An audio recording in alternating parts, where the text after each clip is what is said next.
plus évident que de commandes. Et on peut les appliquer aisément dans le programme avec adaptation. Alors il y a des refactoring, vous en avez peut-être aperçu dans les démos un peu ce matin. On peut renommer de façon plus saine, plus sécurisante. Pour faire de l'extraction de méthodes, la déplacer dans une classe supérieure, une superclasse ou une sous-classe. On bénéficie d'audits démocriques pour améliorer la perception de la qualité du source code. Et on peut générer de la doc. La doc, celle qui nous casse un peu le pied, n'est-ce pas, automatiquement depuis le code et le modèle. Et il suffit de bien remplir son modèle dans les petites zones pour expliquer ce que fait une classe, ce que fait un attribut, quel est son usage. Et le résultat, c'est qu'on clique sur un bouton et on a un site web à la Java 2. Voilà, c'est un peu le thème, ce que Borland nous vend dans sa boîte. Alors on va essayer de comprendre comment ça marche, qu'est-ce qu'il y a dedans, et pourquoi tout ça. Alors UML, vous n'avez pas tous levé la main, je suis un peu vexé sur UML. C'est un standard OMG pour la modélisation objet. D'accord. Modéliser avant de coder, des concepts objets, comme des classes par exemple, c'est une chose utile. Ça a été reconnu par l'industrie. OMG, qui est un organisme à qui on doit Corba, donc nos vies dépendent tous les jours, a statué sur le standard. Le standard a été instauré dans sa première version en 1997, donc on a 8 ans, 8 ans et un mois, enfin, moi je compte le jour.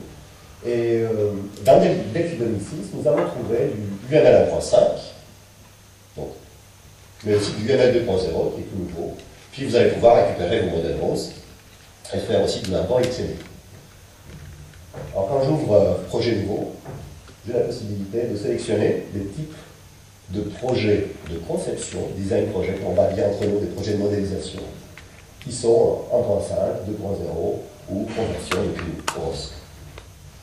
Alors la génération, la première branche d'évolution de UML, le 1.x, nous propose une dizaine de diagrammes. Là, si vous comptez bien, ça fera 8, ne comptez pas. Parce qu'on a là d'autres diagrammes. Donc on avait dit diagramme de place, d'état, de cas d'utilisation, d'activité, de séquence, de collaboration, de composantes et de déploiement. Tout ça est faisable avec Delphi désormais.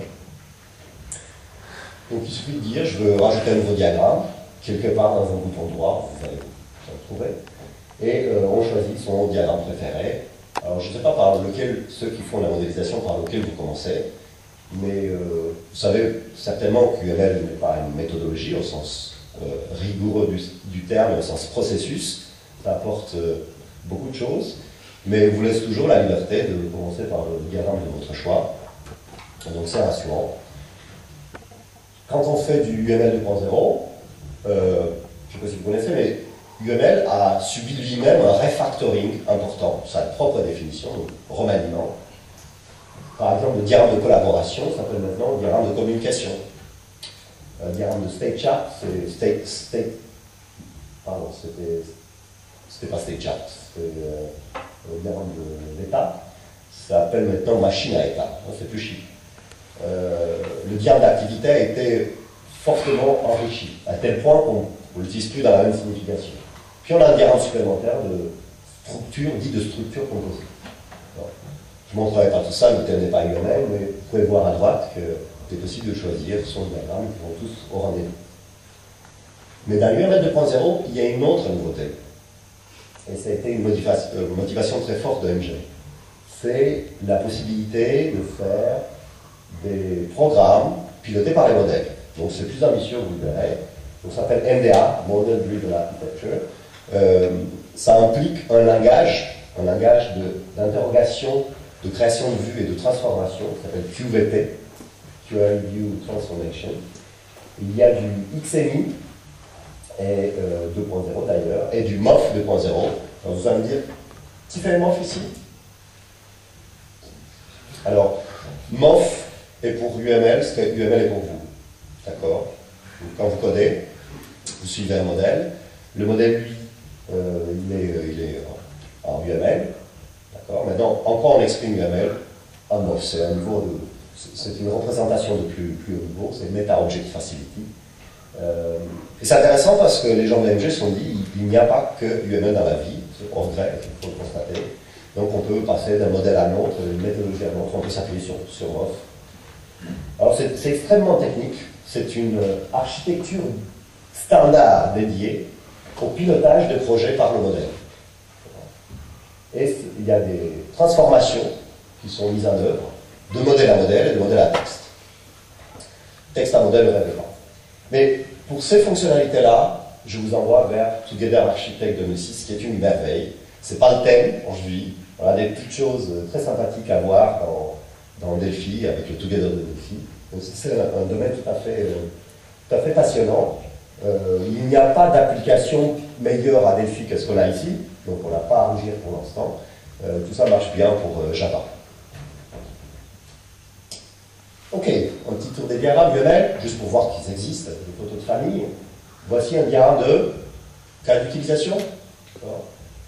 Donc on peut, avec Delphi, créant un diagramme, de dire il est de type cas d'utilisation, de montrer la caricature de nos utilisateurs. On s'est battu, on n'a toujours pas le symbole de la jeune femme, on a juste les bonnes hommes en fil de fer. Il y a des cas d'utilisation, très bien, qui indiquent quoi? L'interaction typique entre l'acteur, l'utilisateur, peut-être même une machine, rôle joué par celui-là, et notre système. Notre système qui n'apparaît pas, en fait, il est toujours caché derrière la page. Il y a un contour, parfois implicite, parfois explicite, on peut le mettre, à l'intérieur duquel se trouve notre système. On ne montre pas les classes encore, on ne fait qu'introduire les exigences de nature interactive. Voilà. Et c'est intéressant parce que Ivar Jacobson, quand il a proposé ça dans les années 90, il a fait un tabac, c'est pourquoi ça a été adopté dans le domaine, et beaucoup d'utilisateurs se retrouvent très facilement sur ce type de diagrammes, qui sont très légers, on n'écrit pas de ligne de code, on est loin des écrans aussi, c'est une bonne introduction. Okay. Alors si on prend en cas d'utilisation, on se dit, ce serait bien qu'on écrive son scénario d'interaction, ça s'écrit éventuellement dans un premier temps sous forme textuelle. L'utilisateur a fait ceci, le système lui a répondu comme ça, c'est pas très intéressant pour les développeurs, parce que pour ça, le développeur n'est pas analyste, pas utilisateur, mais il y a un volet un tout petit peu plus visuel, donc ça peut commencer à vous intéresser. C'est la possibilité d'écrire ces mêmes scénarios sous la forme de diagrammes d'activité. Alors, bon, la France est fortement imprégnée par Meurice, donc on a presque appris ça à l'école, donc c'est obligatoire. Travailler combien Meurice, c'est dur. Dans Meurice, on avait ce type de diagramme, ça s'appelait le modèle organisationnel du traitement. Donc on a des travées, qu'on appelle des couloirs d'activité, avec le début et fin du traitement, des activités donc, qui sont réparties entre les intervenants, qui sont des acteurs, mon système, une partie de mon système, et vous avez les enchaînements, les flèches d'enchaînement. Je ne sais pas qui n'a pas vu un diagramme comme ça dans sa vie, c'est qu'il n'est pas dans le métier, n'est-ce pas? Alors il y a des losanges, qui sont des aiguillages, avec conditions, donc ce sont des branchements ou, d'accord? Par exemple, est-ce qu'on atteint le seuil maxi? Est-ce qu'on atteint le seuil mini pardon, du stock? Et si c'est le cas, nous allons... Enfin, c'est le gestionnaire du produit, pardon. Celui qui en charge le stock, qui va recommander auprès de son fournisseur des nouveaux produits, des nouveaux exemplaires. Et puis sinon, on passe de l'autre côté, donc ça c'est un aiguillage, un branchement conditionnel, une décision.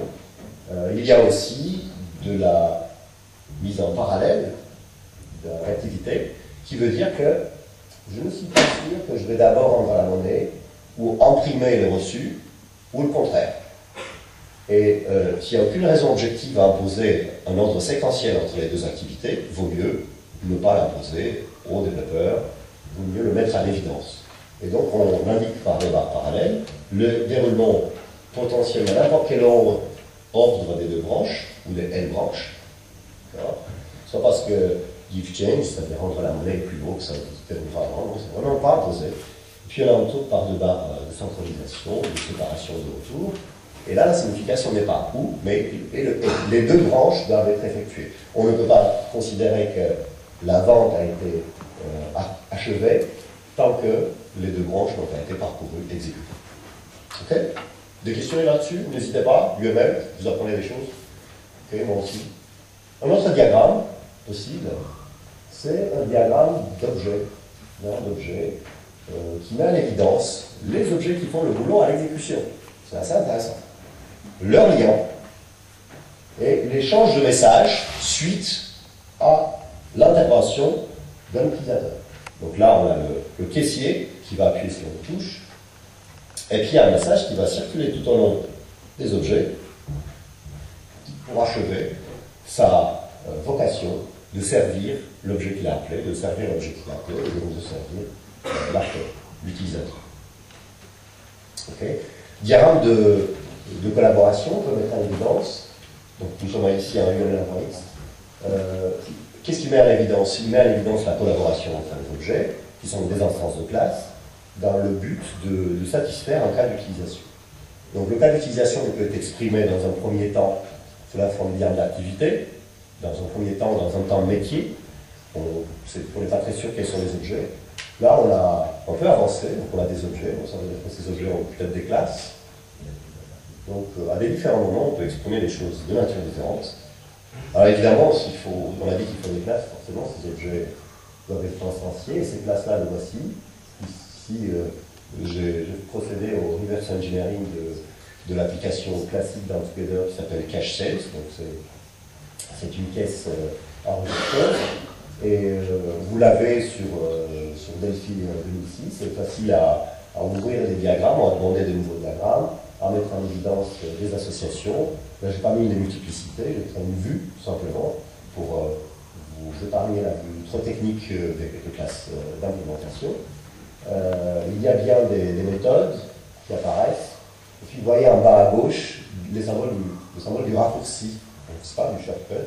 Et c'est vraiment ça, c'est-à-dire que ces classes existent par ailleurs dans d'autres diagrammes. J'ai pu les rajouter par drag and drop, c'est tout simple.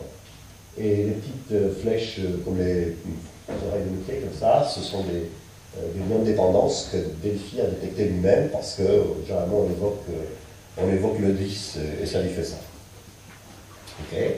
Possible également d'indiquer le fonctionnement très minutieux de l'enchaînement des méthodes. Alors la résolution n'est pas bonne parce que j'étais mouvement, j'ai vu beaucoup montrer, mais en fait c'est un diagramme de séquence, un peu comme un diagramme de collaboration, sauf que dans ce cas, on met l'accent sur la séquence temporelle d'échange d'événements. Donc sur l'axe vertical, vous aurez le temps, le passé vers le haut, le futur vers le bas.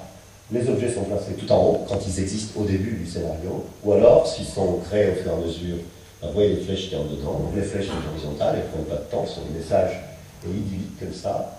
Et puis, vous voyez le do-scan adressé à cet objet, qui s'appelle cache form.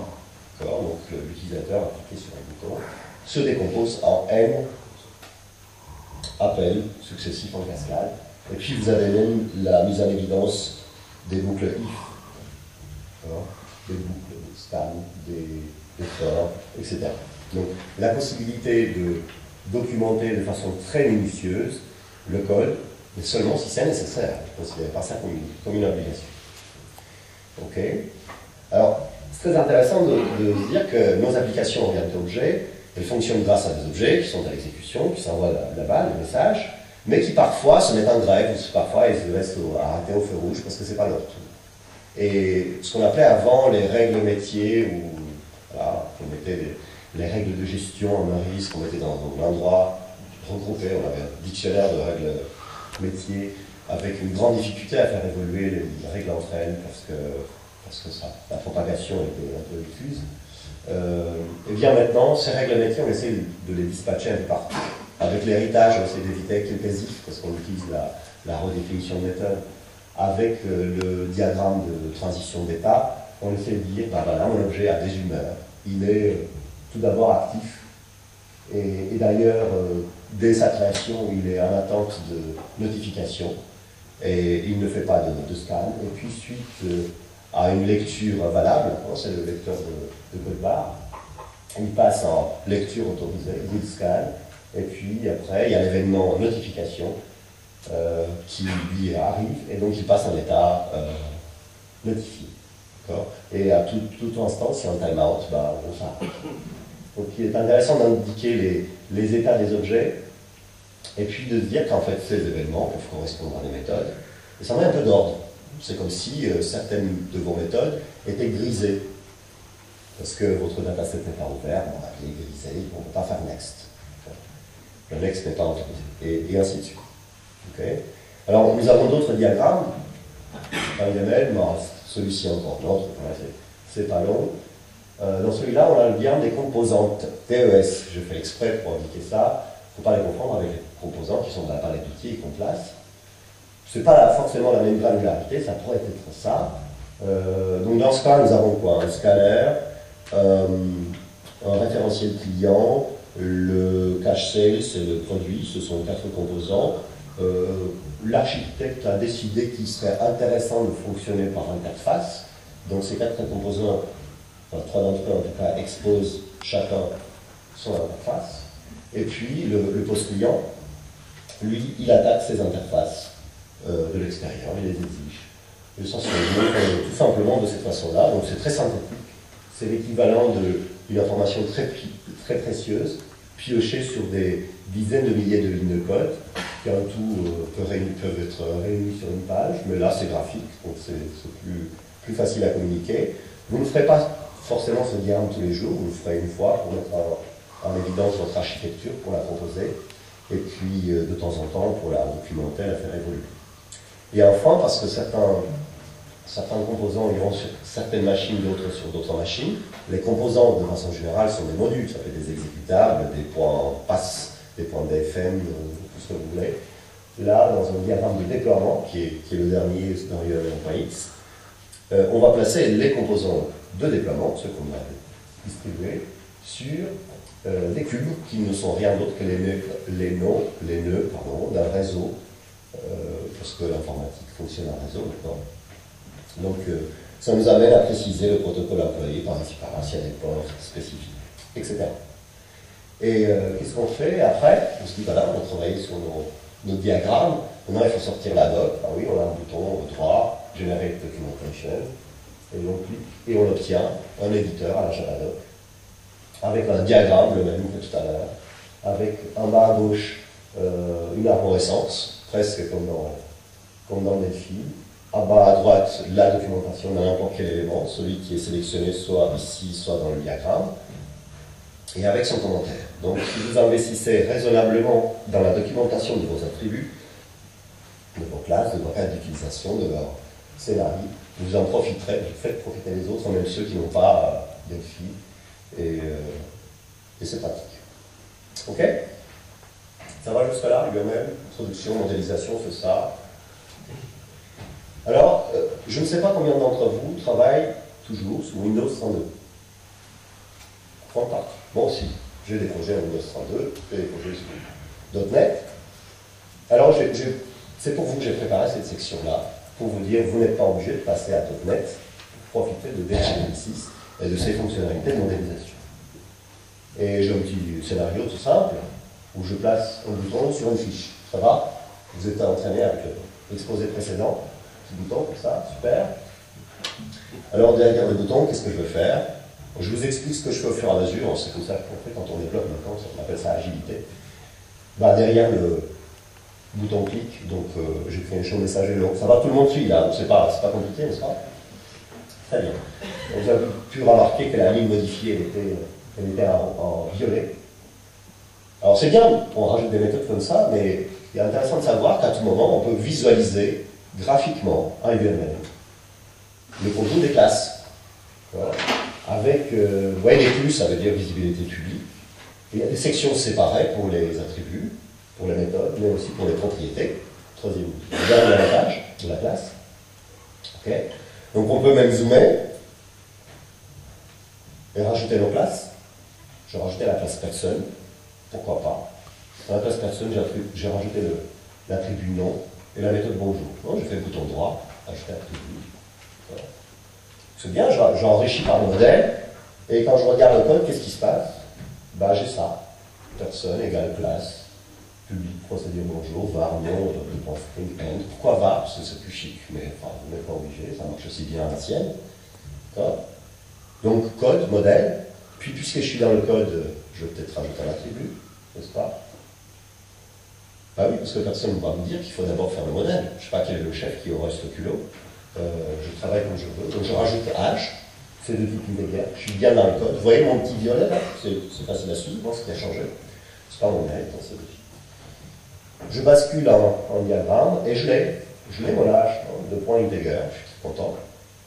Donc, je gagne confiance, c'est-à-dire je me rends compte que le modèle, le code, alors que dans le code, je peux avoir beaucoup de choses pas intéressantes, que j'ai appris que je peux plier, donc ça c'est pratique dans le code, mais c'est quand même plus synthétique dans le modèle, parfois. Et puis, qu'est-ce que je peux faire de plus? Je peux me dire, mais ça serait bien que je rajoute quelque chose de plus, quelque chose de comportemental pour mon objet. Donc, je lui code la méthode bonjour, je fais CTRL-SHIFT-C, c'est ça complète la méthode, et je rajoute un autre code très sophistiqué, dont j'ai le secret, et pour faire fonctionner mon objet. Très bien. Et puis je me dis, plutôt que de faire un show message de rien du tout dans mon bouton, je sollicite mon objet pour commencer à le tester, pour voir qu'il y vit. Voilà. Et j'écris ça rapidement, et pas très joliment, parce que j'utilise With, c'est pas très recommandé, bref. Mais c'était pour gagner de la place. Enfin, j'en trouve toujours des bonnes excuses. Donc j'ai fait With the person.create, comme vous le faites pour n'importe quel bouton ou toutes vos classes. De Living, le nom c'est Toto. J'écris bonjour et je libère quand même. Je me suis dit, il y a plein de monde, on va voir que je ne libère pas mes objets. Ok. J'exécute, ben, ça me donne ça, et quand je clique sur le bouton, on se parle d'applaudir. Là, j'ai sur Toto, c'est ce que mon objet, à moi, de la classe personne, a répondu. D'accord. Voilà. Donc c'est un petit test, vous pouvez faire tourner ça chez vous, dans votre cuisine. Et ça marchait déjà avant. La différence, c'est qu'on est passé par un modèle, donc c'est plus pratique. Mais je me dis, ce n'est probablement pas assez professionnel. Parce que lorsque j'aurai des dizaines de boutons, des milliers de contrôles, de pages contrôle, de fenêtres, partout, pour tester que mes bouts de programme, parce qu'on fait ça, on écrit presque rien, on peut presque partout, fonctionne toujours bien, il y aura du travail. Il va falloir bien noter à chaque fois les valeurs que je dois saisir dans les edits pour vérifier par la suite que les résultats sont conformes aux attentes. Et c'est pas un travail très agréable qui teste ces programmes. Franchement, c'est pas exaltant. Alors, qu'est-ce qu'on fait? On se dit, ça serait bien qu'on confie tout ça à un robot, à un outil de test unitaire. Et pour ça, on va préparer un tout petit peu notre travail. C'est-à-dire que tout ne va plus s'appuyer sur des contrôles interactifs, c'est espace, clic, entrée, mais sur un appel automatique. Et je me dis, pour ça, il faut que je prépare un tout petit peu mon code. Donc j'avais des attributs nom et âge, public. On dit l'encapsulation, c'est vraiment très léger. Alors, on va les renommer. Et on ne va pas les renommer avec recherche et remplacer, c'est une technique connue, mais pas très efficace, c'est une technique de traitement texte, parce qu'on peut tomber sur un morceau de mot quelque part, sur une variable qui s'appelle nom, qui est une variable locale. Alors je vais confier ça à Delphi, qui lui, on l'a vu, il s'est bien compilé, très vite. Je fais bouton droit sur mon attribut nom, et je lui demande d'appliquer une règle de remaniement de code, qui ne change pas le cahier des charges, mais qui ne fait qu'améliorer, si possible, ou casser parfois, l'organisation interne et la rend plus apte à l'évolution. Donc je fais bouton droit, refactoring, et après je choisis rename field. Donc je vais renommer le champ. Alors, je travaille avec la version anglaise, comme ça on les a un peu à l'avance, mais Delphi est traduit. Je suis certain en français. Ok. Donc je propose fnom à la place, vous voyez, c'est pas compliqué. Quand je fais OK, il me propose une boîte de dialogue de confirmation. Il me dit voilà où j'ai trouvé tous les noms. J'ai un nom défini de type string, un nom de point égal Toto, et puis il y a un message de je suis plus nom. Alors quand vous avez des dizaines de milliers de lignes de code, c'est intéressant de trouver que celle qui vous intéresse, vous allez vite. Vous appuyez sur un parseur, c'est très bien. Donc je choisis. Finalement, j'admire un certain temps, mais après je me dis, tiens, il faut aller au travail, donc je clique sur ce bouton, il applique sur le code, et puis je rajoute à la main, je me rajoute, ou avec bouton droit dans le modèle nouvelle propriété, il y a les deux, je rajoute deux propriétés, nom et âge. Vous voyez qu'entre-temps, j'ai fait un refactoring aussi pour FH. Okay. Donc c'est très simple, hein, des propriétés qui sont redirigées en lecture et en écriture sur le même attribut. On suit? Super. Ensuite, je reviens dans mon modèle et j'observe une chose sympathique, c'est que âge et nom ne sont plus en haut, deuxième étage de la fusée, le tout dernier étage de la fusée, âge et nom, ce sont des propriétés. Ces propriétés, on sait très bien, s'appuient sur plusieurs aspects. La déclaration de la propriété elle-même, le lecteur, le get le set, comme on dit, la théorie de Wright. Et il est intéressant d'avoir une vue synthétique sur tout ça, ne pas s'inquiéter des aspects de tuyauterie. Évidemment, F nom et F âge sont bien là, et ils sont visualisables, mais je choisis de plier cette section.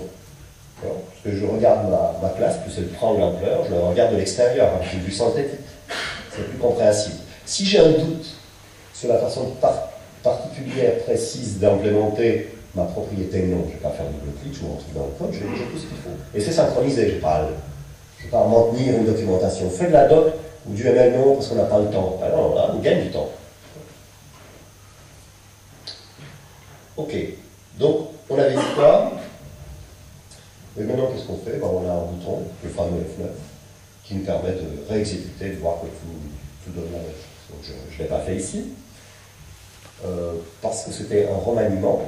C'était un remaniement qui n'avait comme objectif de ne rien changer du fonctionnel. J'ai toujours ma boîte de dialogue, et puis quand je fais espace sur le bouton, on clique, ça, il me dit je suis Toto parce qu'il a fait son prix, etc. Bon, c'était une petite préparation utile. Que vous faites pas, alors forcément, quand vous faites vos composants, vous avez des composants. Bon, maintenant on va procéder à autre chose. On va se dire, mettons en place cette mécanique de test unitaire automatisé. Ben, rien de plus simple, je vais pas créer un nouveau projet dans le même groupe. Je vais dans la rubrique à gauche, test unitaire, et je choisis à droite un projet de test. On ne peut pas trop confondre pour ça. Puis après, je choisis un fichier de test case qui va tester une classe. Chaque cas de test a comme vocation de tester une classe. Le résultat, après quelques clics, c'est en bas à droite. J'ai une classe qui hérite de test case du test trace framework, donc c'est très pratique, le profil de tout ça, et qui montre qu'il y a une dépendance vis-à-vis de ma classe personne. Il y a des méthodes comme test setup ou teardown, qui sont l'équivalent du constructeur, destructeur, enfin de la préparation du nettoyage pour chaque appel de méthode. Et j'ai codé une petite méthode qui s'appelle test set age, je vais vous montrer son code tout de suite, qui va vérifier quoi? Que l'âge, que la propriété âge fonctionne bien. On va me dire, je fais ça pour chaque propriété, je vous montre juste la mécanique, et puis après on les utilise à bon escient. Alors qu'est-ce que ça donne dans le code? Ben, dans le code, en fait, entre-temps j'avais fait un petit changement. J'avais dit que mon âge lit de page en read, mais en write, n'a 7 âges.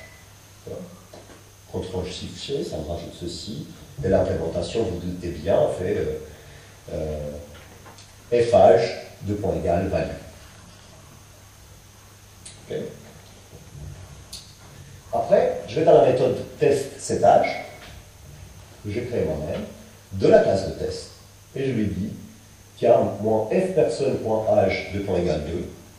Donc je force la valeur de l'objet personne qui a été créé dans le setup, et je demande au framework de vérifier pour maintenant, pour l'exécution qui va suivre, et pour les milliards d'exécutions qui vont suivre après, que l'âge renvoyé par la propriété âge de f personne, c'est toujours la même constante. J'aurais dû déclarer une constante, mais sinon, vous voyez le principe, c'est le même de le principe de l'autre côté. C'est extrêmement simple. Je lui confie quelque chose, je veux qu'il me renvoie cette valeur. Et c'est volontairement simplifié de ma part. Vous voyez les mécanismes. D'accord? Donc je le fais, j'exécute, et comme je suis dans un autre projet, dans un projet de test, je me retrouve avec une interface pré-câblée de ce projet de test. L'interface de DUnit, qui est un framework de test unitaire.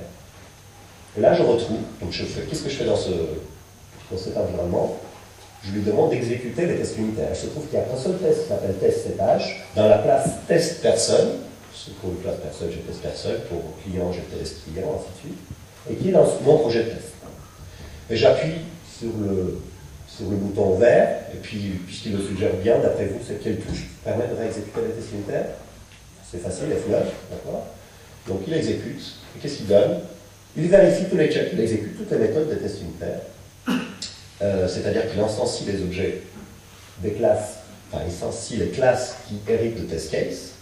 Pour chaque objet, il appelle le setup, qui va construire des choses, qui va la fixture, la préparation. Il appelle la méthode de test, il appelle teardown pour nettoyer, il détruit l'objet de test. Il recrée l'objet, initialisation, appel d'une deuxième méthode de test, ainsi de suite. C'est un travail acharné que personne, aucun humain ne serait capable de faire au rythme d'évolution de programme. Donc lui, il le fait tout simplement. Là, on a une méthode de test, et le résultat, c'est qu'à chaque fois, quand il passe par le contenu des méthodes de test, il tombe sur des checks quelque chose, et lui, il vérifie. Si la valeur gauche et la valeur droite sont identiques, il dit un point vert. Si c'est différent, un point rouge. Et à la fin, on compte les points verts et les points rouges. Si vous avez 100% de points verts, la barre que vous voyez, elle est verte. Elle est célèbre dans le monde de l'agilité pour son effet relaxant sur l'esprit des développeurs. Okay. Mais allons un tout petit peu plus loin, parce que ce sont des exemples simples, on peut comprendre les mécanismes. Allons un tout petit peu plus loin et disons, je vais faire un petit test, puisque je suis dans les tests. Vous avez compris tout à l'heure, j'étais dans le code, j'étais dans le modèle, bah, j'interviens là où ça me plaît. Je ne suis pas obligé de suivre un flux particulier. Là, je suis dans le test, je me dis, ah, mais qu'est-ce qui se passe si j'essaie de forcer un âge négatif à une personne? Ah, bah, j'ai mis la chose suivante, regardez. Je continue mon test par f personne pour 1 égale -2, je vais voir si ça marche, et je fais un check equals, après je m'attends normalement à ce que f personne pour h soit toujours comme avant, parce qu'il ne va pas accepter le passage avant 2. J'exécute, et ça donne quoi? Barre rouge. Avec une explication. Il attendait -2, mais c'était 2. Je vais inverser les paramètres, c'est le même principe. Il attendait 2, mais c'était -2. C'est-à-dire que la mise à jour de l'âge, avec une valeur négative, a bien fonctionné. C'est grave. Vous avez dit, ben, c'est normal, on ne l'a pas fait dans le code. Ah oui, c'est vrai. C'est un petit exemple, on se rappelle encore. Et pour des gros exemples, beaucoup de classes, beaucoup de méthodes, on ne se rappelle plus. Mais on intervient là où ça nous semble intéressant. Donc, ce qui est intéressant, c'est que dans l'exemple précédent, ici, j'ai décidé d'introduire presque une règle métier. J'ai documenté le comportement attendu de la méthode de ma classe. Je l'ai exécuté, j'ai vu que ça ne marche pas, c'est pas grave, je peux commencer par écrire la méthode de test, ou par enrichir la méthode de test. Ça s'appelle même le test driven development, le développement piloté par les tests. Très simple. Donc comme ça, on n'est pas influencé. Qu'est-ce qu'on fait? On dit, ah oui, effectivement, on a oublié de faire ça, donc on vient dans notre classe cible, dans sa méthode qui s'appelle setH, on rajoute une petite ligne. Comment je sais que c'est cette ligne que j'ai rajoutée? C'est un violet, d'accord. Et à la réexécution, j'ai du vert. Alors j'aurais pu le mettre dans une autre méthode, et vous aurez vu que j'ai 2 méthodes, et puis après 3 méthodes, et les méthodes poussent comme ça, comme des champignons, et sont les garants de notre sérénité. En tout cas partiel, parce qu'on a plein de trucs à pareil. Alors, donc vous voyez, de cette façon-là, on peut améliorer le code. Je n'ai pas quitté une seconde ou une 32, d'accord? Tout c'était valable en Win32, et aussi valable en .NET, mais qui fait .NET, il y a quelques affaires. Okay. Mais maintenant, on peut s'interroger, on peut voir un autre aspect, on peut se poser des questions sur la pertinence, sur la correction, sur la beauté, sur l'efficacité, sur la dangerosité de certaines lignes de nos codes. Eh bien, on peut faire appel à une fonctionnalité nouvelle qui s'appelle audit métrique, qui vient avec Together dans Delphi. Il suffit de demander les audits à métriques. Ça se pilote par le modèle.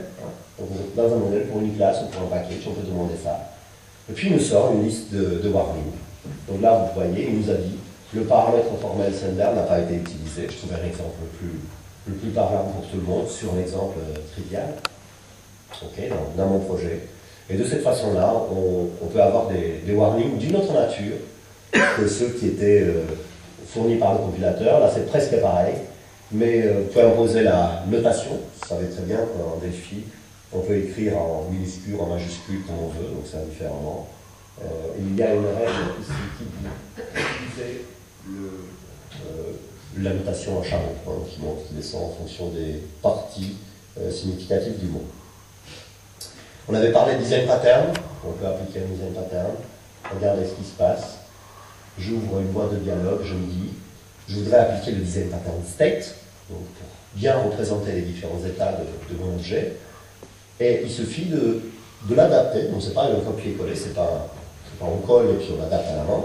Ça se fait dans le wizard lui-même. On peut choisir en haut à droite quelle est la classe de son contexte. On clique sur le bouton et on se retrouve avec des classes nouvelles que je ne vais pas représenter ici, qui ont une vocation technique, mais vous les verrez forcément dans votre diagramme. Et la doc alors, la doc, dans tout ça on va travailler. Dans la doc, on n'a qu'à faire un bouton droit. Et on génère de la doc, on a exactement le même diagramme que tout à l'heure, avec une arborescence à gauche. Et ceci est valable pour vos clients qui n'ont pas forcément de filles ici, comme ça on peut déjà. Ok? Ça va? Jusque-là? Intéressant? La modélisation, près du code, ou loin du code, parce que je fais des diagrammes de cas d'utilisation, tout ça est ouvert, c'est un environnement continu qui apporte de la qualité, donc un continuum d'action, et ça s'articule bien avec notre façon de travailler traditionnelle dans les FIS, qui est l'opportunisme éclairé. Je suis à main droite, c'est à ce moment-là que j'agis. Ok, donc dans cette deuxième partie, on va parler de la modélisation métier, des classes techniques, de la persistance IHM avec le framework ECO2. ECO2, son karma, et bien ECO2 vient d'ECO2. ECO3, pardon, vient d'ECO2, qui vient d'ECO, une évolution d'ECO, qui est une évolution d'une librairie Bond. Alors je ne sais pas qui a utilisé Bond ici. D'accord. Il y en a deux en France en fait. Donc, vous êtes tous là, c'est super. Qui avait utilisé Bond à l'époque. Ce qui a changé depuis ECO, en fait, c'est que Borland a racheté Bondsoft, une boîte suédoise, des gens brillants. Et on cherche toujours des explications sur les Suédois, les Norvégiens, les Scandinaves. Comment sont-ils si bons à l'orienter objet? Eh bien, si vous pensez qu'il fait très froid et que vous dites qu'ils ont intérêt à ne pas sortir souvent faire des livraisons, donc il vaut mieux rester à la maison, bien réfléchir au problème, et ils sortent des concepts très intéressants. Et vous verrez, c'est assez spectaculaire. En fait, ECO veut dire Enterprise Core Object, donc des sortes de JP, pour Delphi, donc on peut dire nous aussi. Et c'est d'abord, on va dire, un framework objet relationnel. C'est-à-dire qu'une librairie de classe, une infrastructure, qui nous permet d'assurer la persistance de nos objets, tout à l'heure, personne, vie, etc., immeuble tout à l'heure, dans une base de données relationnelle qui n'a pas d'héritage, qui n'a pas de méthode, et qui a plein d'autres termes. Mais qui a l'avantage d'exister, d'être répandu, et même très largement. Donc la persistance dans un SGBD relationnel est assurée. On a un cache d'objets. Un cache d'objets, ça veut dire que si dans plusieurs écrans différents vous faites apparaître un même objet, et il est mis à jour dans un écran, le rafraîchissement est automatique implicite partout. C'est très pratique. Alors que si vous utilisez des datasets, des tables par exemple, anciennement des queries ou les autres ADO datasets, vous faites de la mise à jour dans un dataset, dans une grille quelque part, il faut la passer à la base et puis la faire refresh de l'autre côté, et pratiquement on ne le fait plus. Pour bon nombre d'applications, où les données apparaissent un peu partout, c'est très pratique d'avoir un cache d'objet, ça se rafraîchit en temps réel. Alors il y a une IHM prête à porter et sur mesure, c'est-à-dire que vous cliquez sur les objets, ils ont leur propre fiche par défaut, formulaire, qui vous permet de visualiser les valeurs, les modifier, d'appeler des méthodes même. On fait de la modélisation UML, c'est piloté par le modèle, et puis on peut interroger les objets, et on dit, bon, bah, on fait de l'objet, donc on ne va plus faire du SQL, donc on a la possibilité d'avoir la même expressivité que SQL à travers un langage d'interrogation, pas forcément très connu, mais qui fait partie du ML depuis sa toute première version, qui s'appelle OCL, qui était un langage de spécification de contrainte, Object Constraint Language, et qui est étendu à la navigation, et puis dans UML 2.0 à QVT. Donc QVT, ce langage de transformation, est basé sur OCL. Donc c'est un investissement sain, tranquille, serein, parce que c'est un mieux. Alors, imaginons maintenant qu'on crée une application ECO, comment on le fait? Eh bien, on peut le faire par la partie delphi4.net, donc on choisit une application ECO WinForms, ou par la partie C#, le même principe. Puis on se retrouve avec l'application, on commence à à tricoter nos diagrammes. Là, vous avez un diagramme un tout petit peu particulier, je vous l'avoue, ce n'est pas le diagramme de classe habituel, parce qu'il y a plein de propriétés connues éco. Donc, l'exemple célèbre que vous allez trouver sur vos CD, c'est building, residential building et personnes, c'est-à-dire des immeubles tout court, puis des immeubles résidentiels, un cas particulier de ce premier état, une généralisation, et puis des personnes qui habitent, donc dont la maison c'est l'immeuble résidentiel, donc ce sont des résidents, et qui par ailleurs peuvent posséder des parts d'immeubles tout court. C'est l'exemple le plus célèbre du plus bas, moi j'aime bien, c'est 3 classes, on fait des choses incompréhensibles, c'est trop tordu, et c'est difficile d'imaginer ça en SQL. Donc il y a quoi? Pour la personne, nous avons ses revenus, enfin sa fortune, son prénom, son nom, et puis un slash full name. Un slash full name, en UML, ça veut dire un attribut dérivé. Donc le contenu peut être obtenu par calcul. Alors pourquoi on le met sur un diagramme conceptuel? C'est parce que notre utilisateur le vaut bien. Okay. Et on a des valeurs par défaut, et puis par ailleurs, owner share, c'est la partie de chacun, puis il y aura peut-être aussi un peu de comportement. Donc vous voyez, on a tout le type d'association, 1 pour n et n pour n, le 1 pour 1 étant un cas tout à fait particulier. Et quand on lance cette application, qui est fournie encore une fois sur mon disque dur, vous voyez une interface aux machines, pas très fluide, ils sont pas très très bons en IHM, c'est pas leur spécialité. On se connecte à la base, donc là il y a la configuration par défaut, on voit avec une base interface, on trouve donc des objets. Et puis quand on fait, par exemple, quand on sélectionne en haut la ligne du monsieur président, le président, on voit les immeubles où il a des parts, très bien, pardon, les immeubles où il a des parts, et par ailleurs, là il y a la liste de tous les immeubles avec à droite les différents propriétaires. Donc ça c'est une interface qui a été faite à la main, vous verrez tout à l'heure comment. Je ne sais pas comment on est avec le temps. 15 minutes? Non. Personne ne suit. D'accord, très bien. Donc je fais double-clic maintenant sur l'objet-là. Donc cette interface a été faite à la main. C'est du sur-mesure. Okay, on aime, on n'aime pas, c'est ça le sur-mesure. On fait double-clic sur une ligne, et là on obtient le prêt-à-porter. Donc j'ai un objet de la classe personne, d'accord, ça s'appelle monsieur le président, très bien, on voit qu'il est assez riche. On peut changer d'onglet, et voir aussi ces différents immeubles. Et ce bout d'écran a été créé dynamiquement par Echo, qui s'est dit, bah voilà, je connais les attributs, il s'appelle first name, test, last name, asset, mais aussi full name, qui est d'ailleurs en gris, devinez pourquoi. Okay. Il a aussi un bouton qui dit home, c'est-à-dire je peux trouver sa résidence, très bien.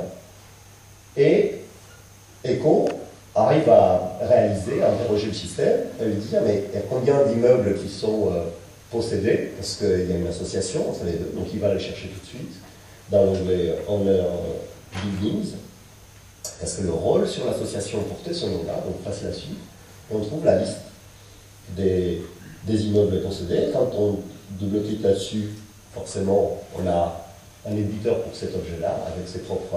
donc c'était le premier immeuble, c'était Alcatraz, très bien, super. Mais qui sont les résidents ici? Ah, c'est Joseph Nord, vous le connaissez? Un peu moins célèbre que le président.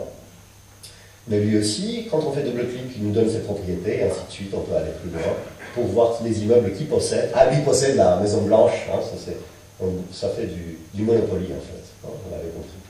Okay. Les objets qui s'enchaînent.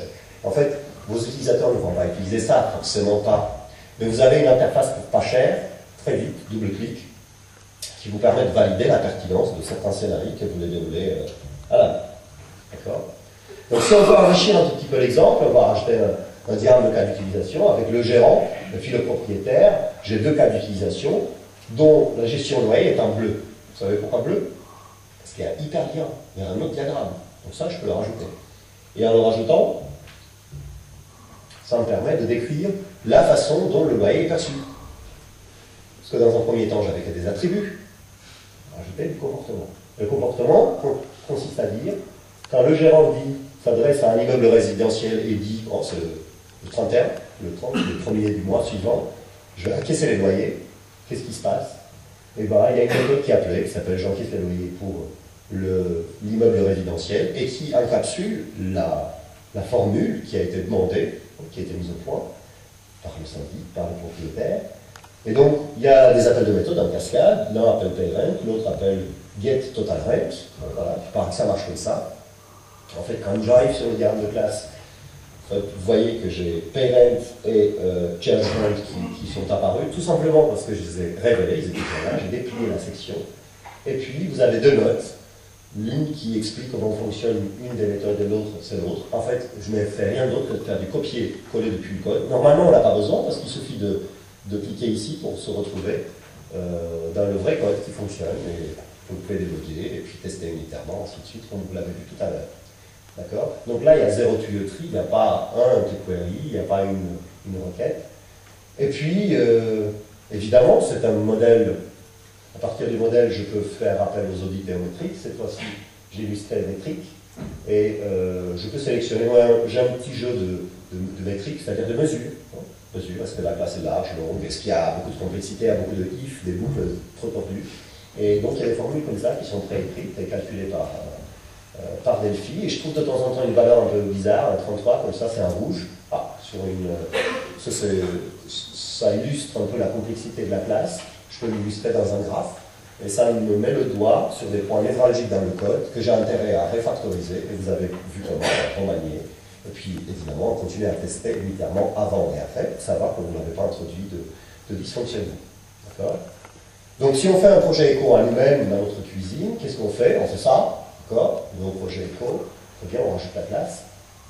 Ensuite, on se dit, tiens, je vais rajouter une grille sur une fenêtre, je rajoute deux boutons. Super. Et il se trouve que la fenêtre dont on dispose n'est pas une fenêtre banale, elle est pré-remplie avec la partie data module, comme on aime bien ça, avec certains objets. Donc quand je sélectionne le route ici, je vois, route dans l'inspecteur, il faut que je lui indique le type de EcoSpace. Donc simplement, il faut compiler une fois, donc c'est que ça marche. Deuxième étape, je sélectionne, je rajoute un expression handle depuis mon inspecteur, et ça me permet en fait de dire qu'il se raccroche à la racine, c'est la racine du cache quelque part, et je lui indique c'est bon, je lui indique une expression, pour ça j'ai une boîte de dialogue, j'ai un wizard fantatique, où je sélectionne ma classe personne, et puis après je vais dans All Incentives, et il me donne ça. C'est un morceau de select, c'est l'équivalent de select étoile from personne. Sauf que je l'écris de façon plus simple, et la requête est bien. Ensuite, je sélectionne ma grille. Ma grille, en .NET, il se trouve qu'elle a une propriété qui s'appelle Data Source. Il est très simple, il suffit de choisir Expression Handle, qui implémente l'interface requise, évidemment. Et puis après, je sélectionne les boutons. Chaque bouton, je leur dis qu'ils sont branchés sur le même cache, parce qu'on peut avoir plusieurs caches, multi-serveurs, évidemment. Et puis, de plus, on dit quelle est l'action qui est sollicitée. Une liste d'actions déjà codées, rajoutées, supprimées, on ne va pas les coder à la main. Puis je fais la même chose pour l'autre bouton, en choisissant une autre valeur dans la liste des actions qui sont précodées à l'usine, et ça me donne ça. À l'exécution, c'est tout simple. Je fais 2 fois add, et j'ai saisi à la main Toto et Kitty. Pour là, je ne me suis pas fatigué. Et quand je fais show autoform, ça va me donner quoi? Ça va me donner ce que vous avez vu tout à l'heure, avec le nom, l'âge, puis la possibilité d'enchaîner vers autre chose. Je vais anticiper un tout petit peu. Donc, justement, en rajoutant un livre, je fais tourner un programme, je rajoute une classe. Faites ça avec un SQL. Je rajoute une classe livre de 1 à étoile, avec une multiplicité. Une personne peut inventer plusieurs livres. Okay. Et quand j'applique, donc je ne change rien à mon code, je compile tout simplement. Je n'ai pas une ligne de code, tout ce que vous avez vu ici, sur la partie, cet exemple, avec personne et livre. Donc je fais double-clic comme avant, je vais nom et âge, et je un nouvel onglet qui s'appelle livre, qu'il est capable de reconnaître. Et là, je fais add, je rajoute 2 lignes, j'écris mes livres de chevet, et oui, c'est comme ça. Et puis, double-clic, ainsi de suite. Et je navigue à travers des instances que je peux sauvegarder dans XML, dans les jeux de données. OK? Et je ne suis pas arrivé au bout des fonctionnalités, juste une introduction. Donc, qu'est-ce qu'on peut rajouter encore et encore? On peut rajouter des méthodes. Des méthodes, bonjour, au revoir, et puis des méthodes qui chargent le loyer, ou qui augmentent tout le monde est d'accord, hein, 10%, tout le monde, c'est pratique. On peut rajouter les étapes, on peut utiliser le diagramme de transition d'étape et le rendre opérationnel. et de dire que certaines méthodes sont applicables dans certains états, d'autres pas. Et là, vous le verrez dans l'interface sur machine. Okay. On peut rajouter des contraintes supplémentaires. Il y a une interface pour le web en ASP. Pareil, du prêt-à-porter, très pratique à tester même à distance. Okay. Vous avez un client en Inde, ah non, c'est le contraire. En tout cas, c'est pratique. Un langage d'action qu'on peut rajouter à OCL avec un éditeur en syntaxe en colorier avec contrôle espace. Et puis une génération de code amélioré parce qu'il y a du code qui est générable. Dans le petit exemple que je vous ai montré, je n'ai pas eu besoin de générer les classes. Il a créé des objets non typés sur le disque, mais en mémoire, en IHL tout à fait reconnaissable. En conclusion,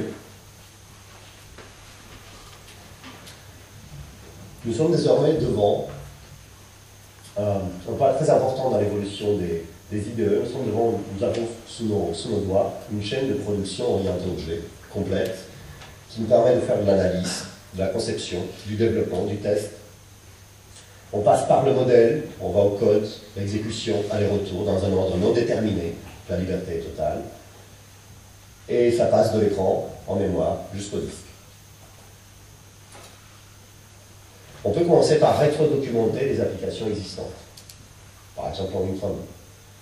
Ça va vous apporter tout de suite de la capitalisation. Vous ne changez pas une ligne de code, mais vous avez des diagrammes pertinents que n'importe quel sous-traitant est capable de comprendre. Évolution, migration. Ils suivent les PWA. On peut les faire évoluer plus facilement de cette façon-là et commencer à envisager la migration. Et puis, il y a des nouvelles applications qui seront forcément plus flexibles, plus évolutives, plus stables et, je l'espère, plus amusantes. Je vous remercie.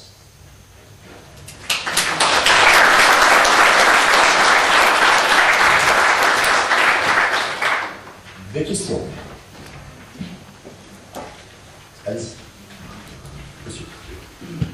Deux questions. La première. Bonjour. Deux questions. La première, pour faire de l'écho,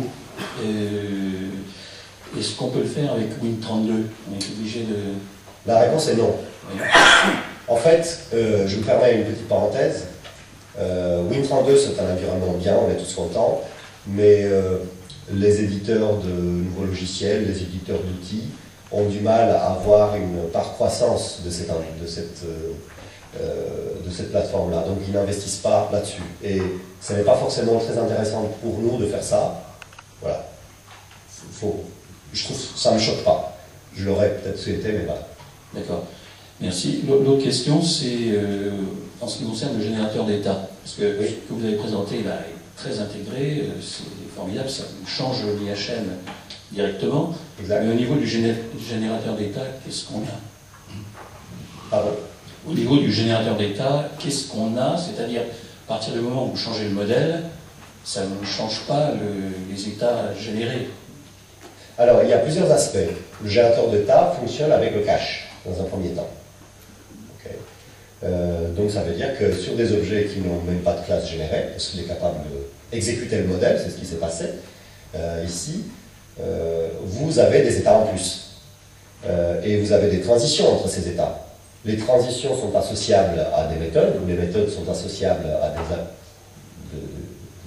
des événements qui vont provoquer des transitions et qui vont, dans l'interface aux machines, dégriser ou activer certains boutons et rendre d'autres qui ne sont plus applicables en gris. Et ça, c'est une toute première étape qui ne nécessite pas forcément la génération du code, donc le rajout de méthodes explicites, et qui ne nécessite pas non plus la persistance.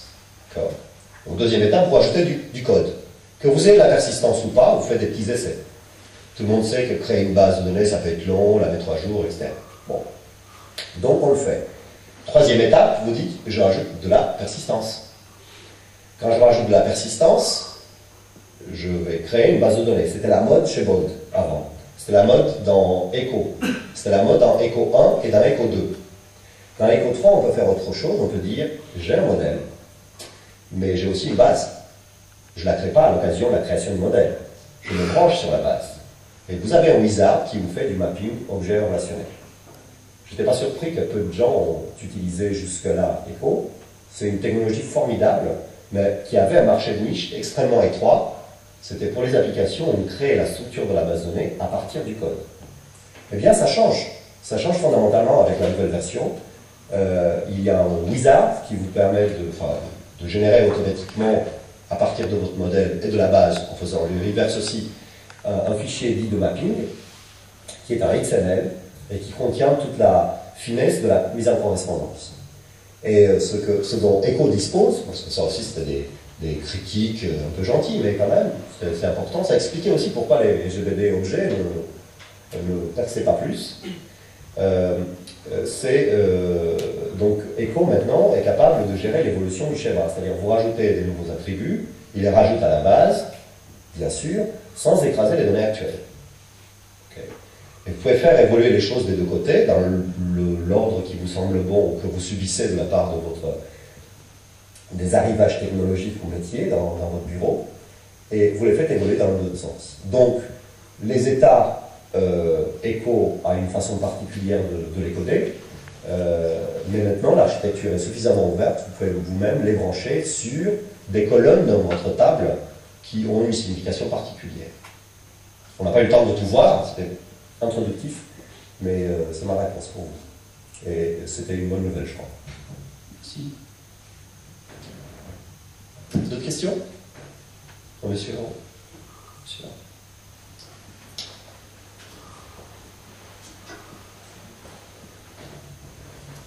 C'est toujours à propos du prêt-à-porter des interfaces utilisateurs.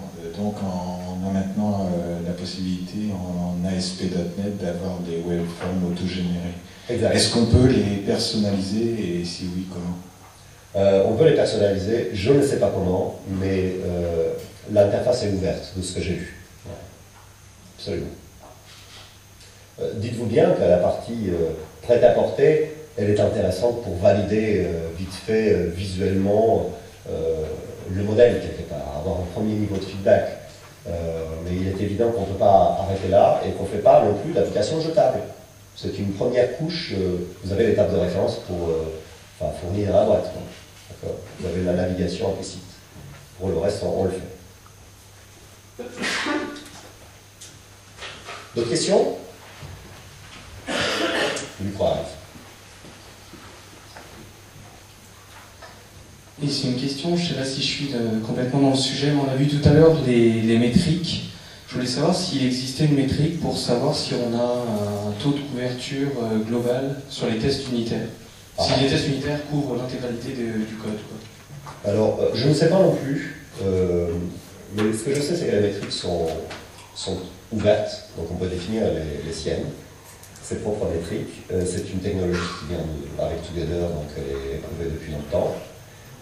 Pour la couverture du code, j'utiliserai éventuellement une autre technologie. Dans le monde Java, on a l'habitude d'avoir des outils qui couvrent ça. Optimizeit le fait très bien. Mais dans le monde Delphi, surtout si vous êtes encore en Win32, je vous recommande chaleureusement un outil gratuit, open source, qui s'appelle gprofiler, ou quelque chose comme ça. Il est capable d'inoculer les lignes de code et personnellement, je m'en sers. Je veux être sûr que tout est bien couvert, je fais ça. Donc c'est un profiler qui donne quoi? Qui vous permet de voir que les méthodes, toutes vos méthodes à vous ont bien été appelées, c'est du 1 pour 1, c'est pas du à la ligne de code près. Donc c'est déjà un premier pas. Et je m'attends à ce qu'ici on ait des évolutions rapides, parce que c'est un pas important pour Borland. Il y a une mise en facteur, vous voyez, avec plusieurs outils. Ça peut être Delphi, C++, l'outil pour faire c'était WinSight, pour le premier outil .NET. Maintenant, tout a été unifié dans une classe de base qui s'appelle Delphi, parce que c'est un nom sympathique. Et donc, c'est beaucoup plus facile d'investir pour l'environnement dans sa globalité et d'en profiter sur toutes les plateformes. Voilà. D'autres questions, monsieur?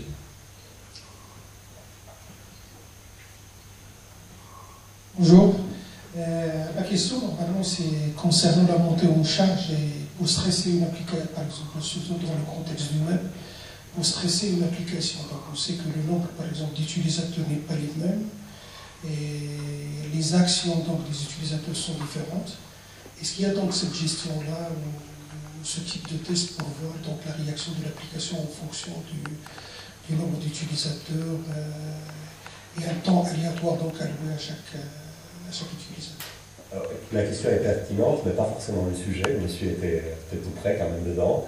Je ne couvre pas cet aspect-là dans la modélisation.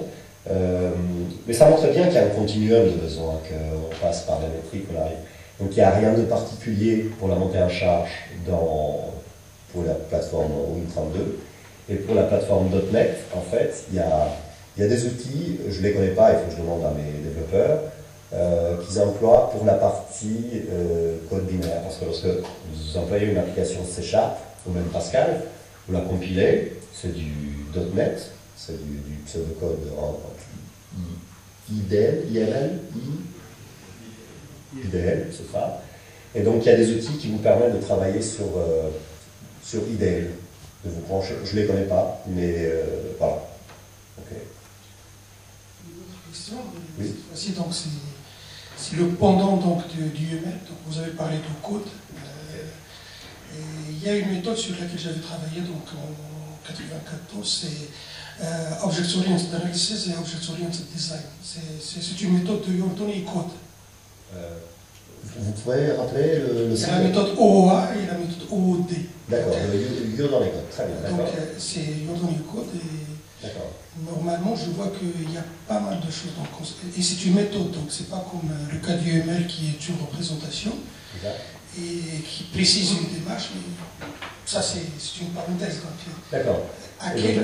Si vous avez donc des connaissances, à quel niveau il est donc, par rapport au monde de gauche? Excusez-moi, je n'ai pas compris la question. Non, ça n'a rien à voir avec l'UML, mais je vous dis qu'il y a une méthode qui s'appelle OA et OOD. D'accord.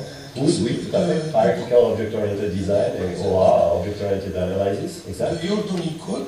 Qui sont... Voilà, donc c'était même à l'époque où il y avait donc OMT et OOD, donc les méthodes donc, à partir desquelles on a déduit la méthode UML. Oui. Et la question, du moment que vous avez évoqué code, je me suis dit peut-être que vous connaissez un petit peu l'évolution des méthodes. Donc, ah d'accord. Okay, où on est. Donc.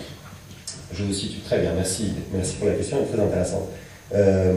En fait, il y a eu une unification à partir de 95, 93. Il y a eu quelques personnes qui ont été regroupées par un visionnaire, le patron d'une boîte de conseil. Il s'est dit, tiens, on les met ensemble, et ça s'est fait UML, et puis c'est passé chez OMG. Et dans la synthèse, ce qui est resté,